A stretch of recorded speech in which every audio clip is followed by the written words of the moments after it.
বিধানসভাত ৰাজনৈতিক নেতা মন্ত্ৰীৰ পত্নীক লৈ বিতৰ্ক হোৱাৰ মাজতেই এগৰাকী বিধায়কৰ যুক্তিসংগত মন্তব্য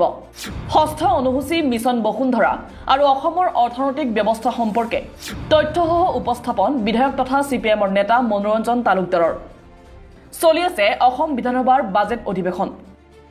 17 ফেব্ৰুৱাৰীৰ পৰা আৰম্ভ হোৱা এই অধিৱেশনত ব্যাপক ৰূপত পত্নী বিতৰ্কই স্থান পোৱা দেখা গৈছে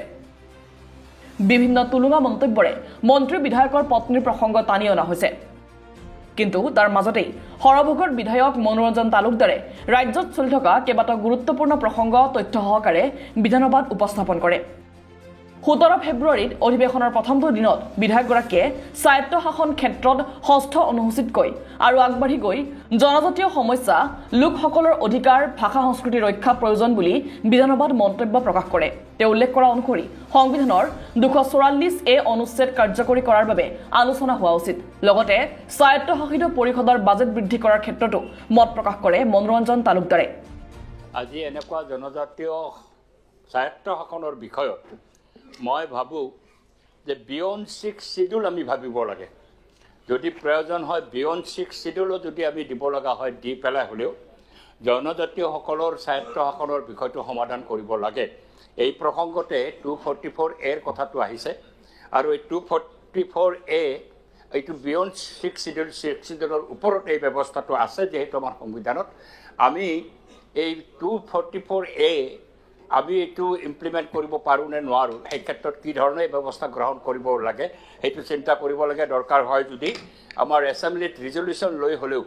আমি নিশ্চিতভাৱে এই ক্ষেত্ৰত এটা ব্যৱস্থা গ্ৰহণ কৰা দিশলৈকে যাব লাগে কাৰণ মই পুনৰ দোহাৰিছোঁ ট্ৰাইবেল জনসাধাৰণৰ স্বায়ত্ত শাসনৰ বিষয়টো বিয়ন্ড 6 শিডিউল আমাৰ অৱস্থানটো হোৱা মই সমৰ্থন কৰোঁ আৰু মই এইটো বিশ্বাস কৰোঁ আনফালে হৈছে বাজেট এল'কেশ্যনৰ ক্ষেত্ৰত যিটো বৈষম্য হৈ আছে এতিয়া আমাৰ 6 শিডিউলৰ অধীনৰ স্বায়ত্তশাসিত পৰিষদবিলাকত বাজেট যদি কমাই দিয়ে অধিকাৰ যদি দিয়ে ডিপাৰ্টমেণ্টবিলাক যদি পূৰ্ণতঃ তেওঁলোকক হেণ্ডঅভাৰ নকৰে আৰু বাজেট যাতে বৃদ্ধি কৰিব পৰা যায় তাৰ ব্যৱস্থাটো কৰিব লাগে কিন্তু সেইটো যদি নকৰে তেতিয়াহ'লে হেণ্ডিকেপ স্বায়ত্তশাসনৰ ব্যৱস্থাটো কোনোপধ্যে আদৰণীয় নহয় তাৰ কাৰণে জনসাধাৰণৰ যিটো আশা আকাংক্ষা তেওঁলোকৰ সংস্কৃতি ভাষা সাহিত্য চব সংৰক্ষণৰ কাৰণে যি পদক্ষেপ তেওঁলোকে ল'ব লাগে বা উন্নয়নৰ কাৰণে যি পদক্ষেপ ল'ব লাগে সেই পদক্ষেপ ল'ব নোৱাৰিব আৰু এইটো মই দেখিছোঁ এইটো যাতে ফাণ্ডটো ইনক্ৰিজ কৰে ক্ষমতা যাতে হস্তান্তৰ কৰে আৰু বিয়ন্ড 6 শিডিউল যাতে আমি চিন্তা ভাৱনা কৰিব পাৰোঁ এইখিনি আমি বক্তব্য সামৰিছোঁ আনহাতে বিগত 20 ফেব্ৰুৱাৰীত বিধানসভাত চৰকাৰৰ চমক সৃষ্টিকাৰী এডভান্টেজ আসাম 2.0 ৰ ব্যাপক চৰ্চা চলিছে যদিও সোণোৱাল চৰকাৰৰ অধীনত আৰম্ভ হোৱা প্ৰথম এডভান্টেজ আসামত ৰাজ্যত কিমান বিদেশী বিনিয়োগ হ'ল তাৰ কোনো তথ্য নাই বুলি উল্লেখ কৰে মনোৰঞ্জন তালুকদাৰে লগতে তেওঁ তথ্য সহকাৰে উল্লেখ কৰে যে 2009 চনত ৰাজ্যত লঘু উদ্যোগৰ সংখ্যা আছিল 12,09,000 কিন্তু শেহতীয়া তথ্য অনুসৰি 2,10,182টাকৈ উদ্যোগ বন্ধ হৈছে অসমত মই জানিব বিচাৰিছোঁ এডভান্টেজ 2.0 যিধৰণে বিষয়বিলাক তাত অনা হ'ল উজ্জ্বল এটা চিত্ৰ কিন্তু এডভান্টেজ 1.0 কিমান নতুন বিনিয়োগ হ'ল তাৰ কোনো খবৰ তাত নাই কিমান নতুন উদ্যোগ স্থাপিত হ'ল বৰ ধুমধামেৰে আমি 1.0 কৰিছিলোঁ কিন্তু তাৰো কোনো চিত্ৰ তাত নাই উল্লেখ তাত নাই কিন্তু মই যিটো উদ্বেগৰ বিষয় যিটো বিষয়ক চৰকাৰে এৰাই গৈছে ৰাজ্যপালৰ ভাষণটো চৰকাৰে প্ৰস্তুত কৰে যে আমাৰ সৰু মজলীয়া উদ্যোগ আমাৰ ৰাজ্যখনত প্ৰায় 2 লাখতকৈ বেছি বন্ধ হৈ গৈছে আৰু এইটো এটা বৰ উদ্বিগ্নতাৰ বিষয় ভাৰত চৰকাৰৰ মজলীয়া ক্ষুদ্ৰ আৰু লঘু উদ্যোগ মন্ত্ৰালয়ৰ প্ৰতিবেদন মৰ্মে 2009ত অসমত MSME সংখ্যা আছিল 12,14,000 কিন্তু ভাৰত চৰকাৰৰ উদ্যম পৰ্টেলৰ শেহতীয়া তথ্য মতে 10,03,018টা আছে তাৰ মানে এইটো হ'ল যে 2,10,182টা এই ক্ষুদ্ৰ উদ্যোগ আমাৰ ৰাজ্যখনত বন্ধ হৈ গৈছে শেহতীয়া তথ্য অনুসৰি ৰাজ্যত বিদ্যুতৰ চাহিদা হৈছে 2,809 মেগাৱাট কিন্তু ইয়াৰ বিপৰীতে সংস্থাপনৰ ক্ষমতা মাত্ৰ 406.35 মেগাৱাট দৈনিক বিদ্যুৎ উৎপাদন হয় 270.43 মেগাৱাট উৎপাদন কম হোৱাৰ বাবে বিগত বৰ্ষত এপিডিচিএলে দীৰ্ঘম্যাদী চুক্তিৰ জৰিয়তে 1700 মেগাৱাট বিদ্যুৎ লাভ কৰিছিল যদিও আজি পৰ্যন্ত বিদ্যুতৰ এক চিৰস্থায়ী অভাৱ হৈ আছে ৰাজ্যত আনহাতে সৰ্বভাৰতীয় বিদ্যুতৰ জনমূৰি ব্যৱহাৰৰ ক্ষেত্ৰতো অসম পিছ পৰি আছে বুলি উল্লেখ কৰে বিধায়কগৰাকীয়ে এতিয়া সদ্যহতে বিদ্যুতৰ চাহিদা হৈছে 2809 মেগাৱাট, কিন্তু আমাৰ সংস্থাপিত ক্ষমতা হৈছে মাত্ৰ 406.35 মেগাৱাট। দৈনিক উৎপাদন হয় 270.43 শতাংশ মেগাৱাট। এই যে ইমান কম উৎপাদন আমি কৰি আছোঁ, সেইকাৰণে APDCL যোৱা বছৰৰ দীৰ্ঘম্যাদী চুক্তিৰ যোগে 1700 মেগাৱাট লাভ কৰিছিল, কিন্তু ফলত ৰাজ্যখনত স্থিৰস্থায়ী এটা বিদ্যুতৰ অভাৱ আমি দেখি আছোঁ, নাটনি এটা দেখি আছোঁ। ইয়াক কেনেকৈ মেকআপ কৰিব? উদ্যোগ যদি কৰিব লগা হয়, বিদ্যুৎ এটা এচেঞ্চিয়েল উপাদান, বিদ্যুৎ নহ'লে আমি কৰিব নোৱাৰোঁ। আমাৰ ৰাজ্যখন সৰ্বভাৰতীয় যিটো জনমূৰি বিদ্যুতৰ ব্যৱহাৰ, সেই ব্যৱহাৰ ক্ষেত্ৰত আমি বহু পিছ পৰি আছোঁ। অসমত আমি 340 কিলোৱাট ব্যৱহাৰ কৰোঁ জনমূৰি, কিন্তু ভাৰতৰ যিটো হাৰ সেইটো হৈছে 1395 মেগাৱাট। আনহাতে GSDPৰ ক্ষেত্ৰত ৰাজ্যৰ কৃষি ক্ষেত্ৰৰ অৰিহণা ক্ৰমাগতভাৱে কমি যোৱাৰ লগতে জলসিঞ্চন ব্যৱস্থা হ্ৰাস পোৱা, সাৰৰ ব্যৱহাৰ কম হোৱা তথা উৎপাদিত ফচলৰ দামৰ কথা উল্লেখ কৰে উক্ত ভাষণত। লোক প্ৰত্যক্ষ বা পৰোক্ষভাৱে কৃষিৰ লগত যুক্ত আৰু কৰ্মসংস্থানৰ প্ৰায় 53% আহে কৃষি আৰু তাৰ এলাইড যি ছেক্টৰ আছে লগৰীয়া ক্ষেত্ৰ, তাৰ পৰা 53% কৰ্মসংস্থান আহে। কিন্তু আমি এইটোও জানো যে ৰাজ্যখনত GSDPত কৃষিৰ যিটো অৰিহণা কণ্ট্ৰিবিউশ্যন, সেই কণ্ট্ৰিবিউশ্যন ক্ৰমাগতভাৱে কমি গৈ আছে। তাৰমানে কৃষি ক্ষেত্ৰখন এটা বিধ্বস্ত ৰূপলৈকে গৈ আছে, কৃষি ক্ষেত্ৰখনত এটা সংকট সৃষ্টি হৈছে। 11-12 আৰু GSDPৰ যিটো অংশ আছিলে 19.89%, 19-20 সেইটো নামি আহিলে 17.8% আৰু 24-25 ই 16% হৈছে। তাৰ মানে GSDPৰ যিটো অংশগ্ৰহণ কৃষিৰ ই কমি গৈছে, কৃষি ক্ষেত্ৰখনত এটা সংকট সৃষ্টি হৈছে। জলসিঞ্চনৰ ক্ষেত্ৰত সেই একেই ব্যৱস্থাটো হৈছে যে জলসিঞ্চনত আমাৰ মাত্ৰ 5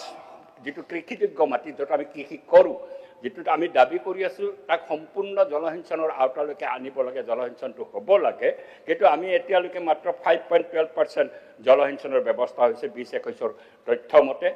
আৰু ই ক্ৰমাগত হ্ৰাস পাই পেলাই 22-23 ই 2.36% হৈছে। এইটো এটা খুব উদ্বেগৰ বিষয়, কিন্তু যোৱা বাজেট ছেশ্যনতে যোৱা বছৰত আমাৰ চৰকাৰে ঘোষণা কৰিছিল এইটো বছৰ তেওঁলোকে জলসিঞ্চনৰ কাৰণে ৰাখিব, জলসিঞ্চনক ব্যৱস্থাটো কৰিব, কিন্তু আমি তথ্যই কৈছে যে 2.36%লৈকে জলসিঞ্চনটো কৃষিত আমাৰ আহিছে। এইটো এটা সাংঘাতিকভাৱে উদ্বেগৰ বিষয় কৃষি ক্ষেত্ৰখনত। অসমত প্ৰতি হেক্টৰত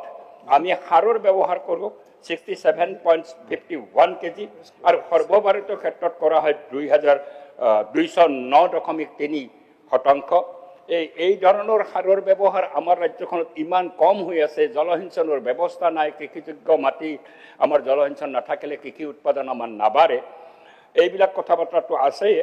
তাৰ ফলত কৃষকে যিটো উৎপাদিত ফচলৰ দাম পোৱাৰ কথা, সেই দাম সংগ্ৰহ হৈছে আমাৰ 23-24 মাত্ৰ 53%। আমি লক্ষ্য স্থিৰ কৰিছিলোঁ 10 লাখ মেট্ৰিক টন ধান সংগ্ৰহ কৰিম, মাত্ৰ 53.9%হে আমি ধান সংগ্ৰহ কৰিবলৈ সক্ষম হৈছোঁ। ফলত কৃষকে ধানৰ দামটো যিটো পাব লাগিছিল, যিটো MSP এটা নিৰ্দেশিকাৰ জৰিয়তে অসম চৰকাৰে ঠিক কৰি দিছে, সেই MSP কোনোপধ্যে লাগু হোৱা নাই আৰু সেইমতে কৃষকে ধানৰ দামটো পোৱা নাই।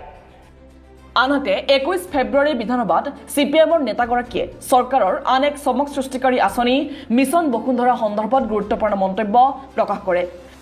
তেওঁ উল্লেখ কৰা অনুসৰি যিসকল লোক গৰাখহনীয়াৰ দ্বাৰা ক্ষতিগ্ৰস্ত হৈ অন্য ঠাইলৈ স্থানান্তৰিত হয় তেওঁলোকক অসম চৰকাৰৰ অধীনত পৰিচয় পত্ৰ প্ৰদান কৰিব লাগে। এটা গৰাখহনীয়াত লক্ষ মানুহ এতিয়া যেতিয়া উদ্বাস্তু হৈছে, সৰ্বস্ব হেৰুৱাইছে, তেতিয়া এই মানুহবিলাক তেনি গুচি গৈছে।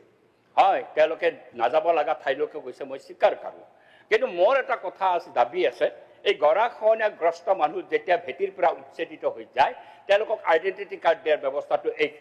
ৰেভিনিউ বিভাগে কৰিবনে, এই চৰকাৰে কৰিবনে? কৰক, কৰিলে ভাল হ'ব। লগতে তেওঁ উল্লেখ কৰে যে মাটি ক্ৰয় বিক্ৰয়ৰ ক্ষেত্ৰত এক অলিখিত নিৰ্দেশ অনুসৰি মুছলমানে হিন্দুৰ মাটি ক্ৰয় কৰিব নোৱাৰে, যাৰ ফলত অসমীয়া মুছলমান লোকসকল অধিক সমস্যাৰ সন্মুখীন হৈছে।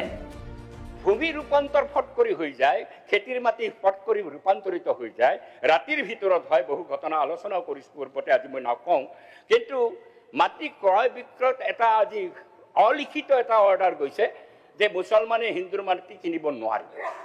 এই যিটো DC অফিচত যেতিয়া যাবলৈ নহ'ব, মুছলমানক মাটি বিক্ৰী কৰা নাযাব, এইটো কেনেধৰণে আইনসন্মত যদি ৰেভিনিউ বিভাগে স্পষ্ট কৰে মই ভাল পাম কিন্তু তাতে আমাৰ ক্ষতিগ্ৰস্ত হৈছে যিসকলক আমি খিলঞ্জীয়া বুলি কৈছোঁ অসমীয়া মুছলমান আজি অসমীয়া মুছলমানসকলো এই ব্যৱস্থাটোৰ এটা বলি হৈছে এইটো নিশ্চিতভাৱে ব্যৱস্থাটো কৰিব লাগে আনহাতে চৰকাৰী উচ্ছেদৰ ক্ষেত্ৰত তেওঁ উল্লেখ কৰে যে কোনো অঞ্চলত চৰকাৰে উচ্ছেদ কৰাৰ পূৰ্বে জৰীপ কৰি তেওঁলোকক সংস্থাপনৰ ব্যৱস্থা কৰিব লাগে আমি স্পষ্টভাৱে কৈছোঁ উচ্ছেদ ক'ৰবাত চৰকাৰক মাটি লাগিলে উচ্ছেদ কৰিব পাৰে চৰকাৰে যদি ভূমিহীন মানুহ যদি সেই মাটিত বহি থাকে তেতিয়া অকল তেওঁলোকক সংস্থাপিত কৰাৰ ব্যৱস্থা এটা কৰিব লাগে আমাৰ ৰেভিনিউ মন্ত্ৰী আছে ৰেভিনিউ মন্ত্ৰীৰ তলত কমিশ্যনাৰ আছে ছেক্ৰেটাৰীসকল আছে ডিচি আছে এছডিচি আছে ব্যাগম বিভাগ এই ব্যাগম বিভাগটোৱে ক'ৰবাত চৰকাৰী মাটিত মানুহ যদি বহি আছে তেওঁলোকে পূৰ্বতেই তাৰ সমস্ত জৰীপ কৰি পেলাই এই মানুহবিলাক ভূমিহীন হয় নে নহয় বিচাৰ কৰি পেলাই যদি ভূমিহীন হয় তেওঁলোকক পূৰ্বতে সংস্থাপিত কৰিব লাগে কৰাৰ পিছত মাটিখিনি যদি প্ৰয়োজন হয় চৰকাৰে উচ্ছেদ কৰাত বৰ আপত্তি নাথাকিব কিন্তু উচ্ছেদ কৰাৰ পিছত যেতিয়া গৰুগুটিত আকৌ মাটি দিব লগা হয় কাজিৰঙাত উচ্ছেদ কৰাৰ পিছত যেতিয়া ক্ষতিপূৰণ দিব লগা হয় ই এটা মৰ্মান্তিক ঘটনা চৰকাৰৰ পইচাও উচ্ছেদ হ'ল